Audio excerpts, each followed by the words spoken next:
Конечно имаме можност да поразговараме со нашиот олимпиец кој освои 2 бронзени медали на геоолимпијадата во Пекинг, олимпијада по геонауки поточно.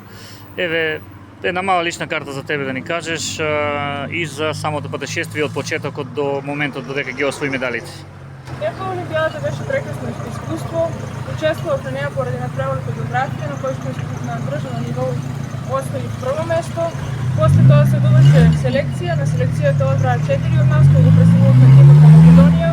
Припремите траја околу 2 месеца, во кои се потручихме што можеме повеќе да научиме, за да можеме да се представиме што можеме подобро светло. И Олимпијадата беше прекрасно искуство, како што кажав. Запознавме многу студенти од различни земји. Разменивме контакти со нив, се уште контактираме со нив. Ученик си во втора година гимназија. Да, сега ќе ми во втора година во Саумет Димитровски Брицо. Нешто слично во догледен период што те очекува?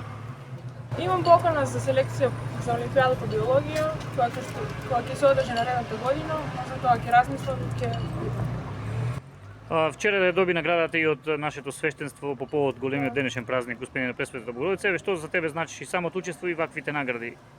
Наградата од самата црква и од епископот на епархијата беше големо задоволство за мене и голема чест што ја добив од нив.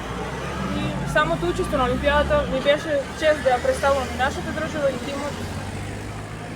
Некои ученици кои еве мислат дека можат да учествуваат на вакви натпревари, дека е можеби комплицирано или слично, што би им порачало? Да веруваат во себе, да не се откажуваат, да чекорат срсто и така ќе го пронајдат патот на успех. Јас ти посакувам уште многу вакви успеси и да не радуваш во секоја можна прилика.